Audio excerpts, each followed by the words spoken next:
Muy buenos días, hermanos. Soy su hermano Franklin Juárez, miembro de la Fraternidad de Varones de Hombres Metodistas de la Iglesia del Buen Pastor aquí en Puebla. Y este día 8 de octubre me da gusto compartir con ustedes otro tema más de el libro de Una vida con propósito. El título de hoy es El poder de Dios en su debilidad, basado en dos versículos, 2 de Corintios 13:4 y 12:9, que dicen en la Nueva Versión Internacional: somos débiles, sin embargo, por el poder de Dios viviremos con Él para servirlos a ustedes. Y estoy contigo, esto es todo lo que necesitas. Mi poder se manifiesta más en gente débil. Muy bien, pues Dios se deleita en usar a las personas débiles. Todos tenemos debilidades. De hecho, nosotros tenemos una lista de defectos e imperfecciones físicas, emocionales, intelectuales y espirituales. Es probable que tengamos circunstancias incontrolables que nos debiliten, tales como las limitaciones financieras o relacionales. Pero el asunto más importante es ¿qué hacemos con estas circunstancias? Usualmente negamos nuestras debilidades, las defendemos, las excusamos, las escondemos y las resentimos. Esto previene que Dios las use de manera que Él desea. La Biblia dice: Dios escogió deliberadamente lo que el mundo considera débil para avergonzar a los fuertes. Nuestras debilidades no son un accidente. Deliberadamente Dios las permitió en nuestra vida con el propósito de demostrar su poder a través de nosotros. Dios nunca se ha impresionado con la fuerza o la autosuficiencia. De hecho, Él lo atrae en personas que son débiles y lo admiten. Jesús consideró este reconocimiento de nuestra necesidad como ser pobre en espíritu. Esta es la actitud número 1 que Dios bendice. Una debilidad o un aguijón, como Pablo lo llama, no se trata de un pecado o un vicio o un defecto de carácter que se puede cambiar, como la gula o la impaciencia.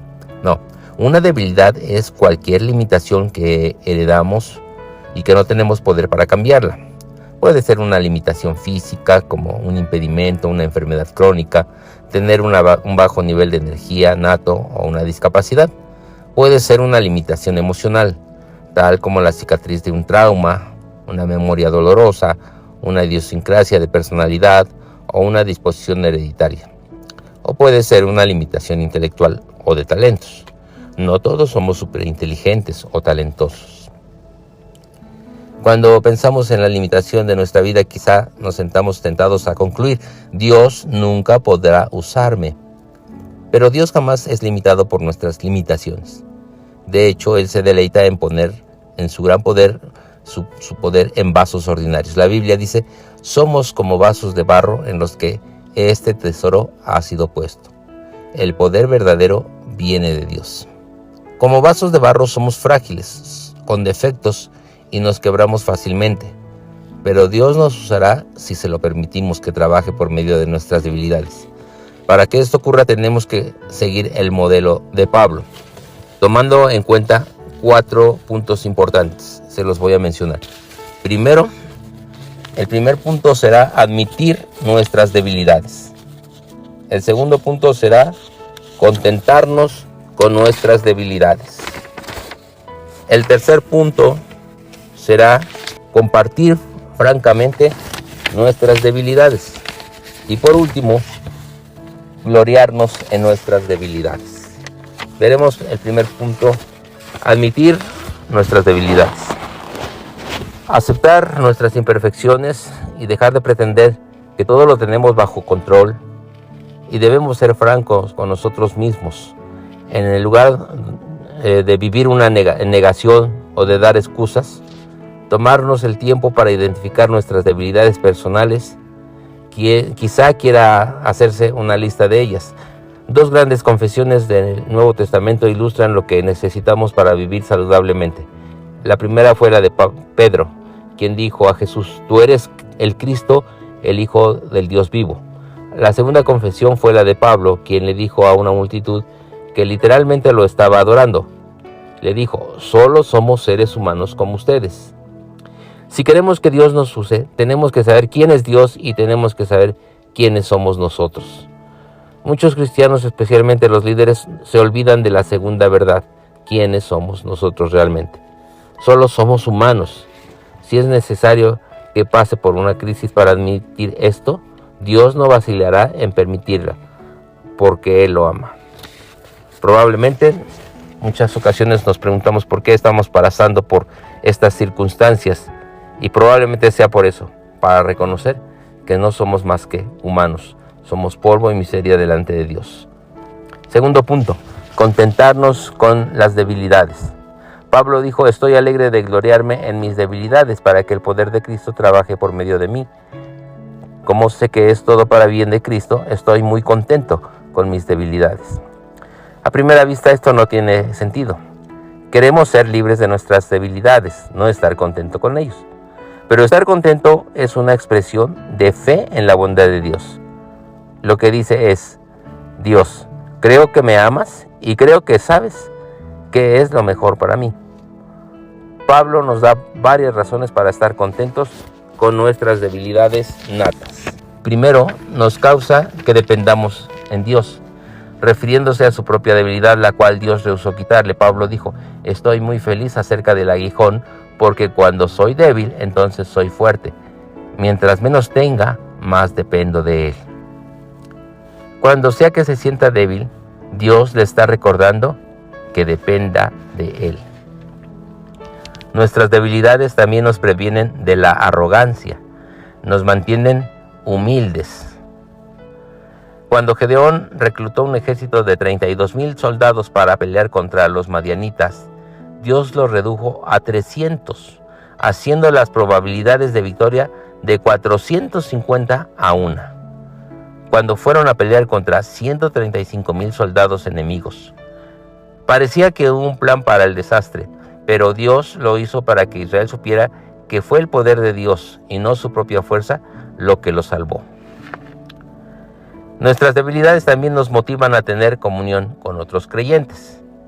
Mientras que la fortaleza genera un espíritu independiente, no necesitamos a nadie, a veces decimos, nuestras limitaciones nos muestran cuánto nos necesitamos unos a otros. Más que todo, nuestras debilidades aumentan nuestra capacidad para sentir simpatía y para ministrar. El gran misionero Hudson Taylor dijo: todos los gigantes de Dios eran personas débiles. La debilidad de Moisés era su enojo. Lo condujo a que matara a un egipcio, que golpeara la roca cuando estaba supuesto solo a hablarle, y que quebrara las tablas de los 10 mandamientos. Sin embargo, Dios transformó a Moisés en el hombre más humilde de la tierra. La debilidad de Gedeón era su poca autoestima y sus profundas inseguridades, pero Dios lo transformó en un hombre poderoso y valiente. La debilidad de Abraham era el temor. No una vez, sino 2 veces, dijo que su esposa era su hermana para protegerse. Pero Dios transformó a Abraham en el padre de todos los que tienen fe. Impulsivo y de voluntad débil, Pedro se convirtió en una roca. David el adúltero se convirtió en un hombre conforme al corazón de Dios. Y Juan, uno de los arrogantes hijos del trueno, se convirtió en el apóstol del amor. Tercer punto, compartir francamente las debilidades. El ministerio comienza con la vulnerabilidad. Cuanto más baje su guardia, se quite su máscara y comparta sus luchas, Dios será más capaz de usarlo en servir a otros. Pablo modeló la vulnerabilidad en todas sus cartas. Él compartió abiertamente 4 cosas. Compartió sus fracasos, sus sentimientos, sus frustraciones y sus temores. Por supuesto que ser vulnerable es un riesgo. Puede ser aterrador bajar sus defensas y abrir su vida a otros. Cuando revela sus fracasos, sus sentimientos, sus frustraciones y sus temores, se está arriesgando a que lo rechacen.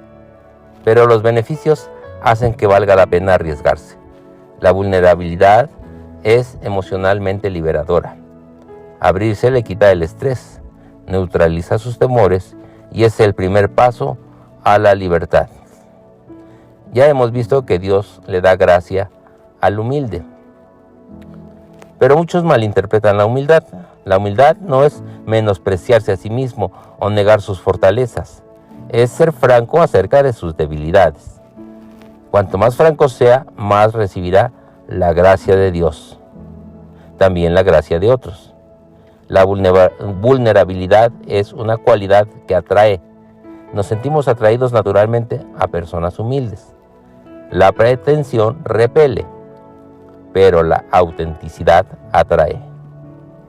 Y la vulnerabilidad es el camino a la intimidad. Por eso es que Dios quiere usar sus debilidades, no solo sus fortalezas. Si todo lo que la gente ve son sus fortalezas, se desanimará y pensará, bueno, esto está bien para él, pero yo nunca seré capaz de hacer eso. Pero cuando vean que Dios, usándolo a pesar a usted de sus debilidades, los animará a pensar, tal vez Dios también pueda usarme. Las fortalezas sí crean competencias, pero nuestras debilidades crean comunidad. La cualidad esencial para el liderazgo no es la perfección, sino la credibilidad. ¿Cómo puedo aumentar la credibilidad? No pretendiendo ser perfecto, sino siendo franco. Por último punto, gloriarnos en nuestras debilidades. Pablo dijo, voy a gloriarme solo de lo débil que soy y de qué tan grande es Dios para usar tanta debilidad para su gloria. En lugar de proyectarse como una persona segura de sí misma e invencible, véase como un trofeo de la gracia de Dios. Cuando Satanás le apunte sus debilidades, no lo contradiga, sino que llene su corazón de alabanza para Jesús, que entiende cada debilidad de nosotros, y para el Espíritu Santo que nos ayuda en nuestras debilidades. Algunas veces, sin embargo, Dios convierte una fortaleza en una debilidad para usarnos aún más. Jacob era un manipulador que se pasó haciendo tramas, y después huía de las consecuencias. Una noche luchó con Dios y le dijo, no te dejaré ir hasta que me bendigas. Dios dijo, está bien, pero después agarró el muslo de Jacob y le dislocó su cadera. ¿Cuál es el significado de eso? Dios tocó la fuerza de Jacob. El músculo del muslo es el más fuerte del cuerpo y lo convirtió en una debilidad. Desde ese día en adelante, Jacob caminó cojeando de manera que nunca más se correría de nada. Lo forzó a depender en Dios, le gustara o no. Si quiere que Dios lo bendiga y lo use grandemente, tiene que estar dispuesto a caminar cojeando por el resto de su vida, porque Dios usa a personas débiles. Día 35. Pensando en mi propósito. El punto para reflexionar. Dios trabaja mejor cuando admito mi debilidad. Versículo para recordar. Mi gracia es suficiente para ti. Mi poder es hecho perfecto en la debilidad. Una pregunta para considerar. ¿Estoy limitando el poder de Dios en mi vida al tratar de esconder mis debilidades? ¿En qué necesito ser transparente para que pueda ayudar a otros? Este es el tema de hoy, hermanos, y pues quisiera decirles la verdad que a veces a mí pues sí me gusta esconder mis debilidades y a veces aparentar ser pues fuerte, ser pues tener mucha confianza en Dios y realmente a veces nuestras debilidades no las manifestamos. Y yo personalmente, porque me da pena, porque no quiero que sepan otros y conozcan mis debilidades, pero este es un jalón de orejas para mí porque pues no debo de ser así, debo de reconocer mis debilidades y no tener ningún temor de que otros las conozcan, puesto que Dios las conoce más que nadie. Pero gracias a Dios porque aún en medio de nuestras debilidades, pues Dios toma nuestra vida y la usa con su poder y con su misericordia. Gracias a Dios. Muchas gracias, Señor, por tu amor y por tu bondad y porque en medio de nuestras debilidades tu poder se manifiesta para que tú recibas toda honra y toda gloria, y así lo entendemos, Señor, así lo entiende mi vida, porque todo lo que tengo y todo lo que soy te lo debo a ti, Señor. Nada somos sin ti, Padre. A ti sea toda gloria y toda honra. Queridos hermanos, que Dios les bendiga y que podamos aprender que somos débiles, que tenemos algunas cualidades que a lo mejor no son fuertes, que son pocas las cosas que tenemos, pero reconocer que en debilidades y en circunstancias que a veces no podemos controlar, aún en medio de ellas, Dios se va a manifestar por su misericordia y por su amor. Hermanos, que tengan un excelente día. Este es el día que hizo Jehová, nos gozaremos y nos alegraremos en él.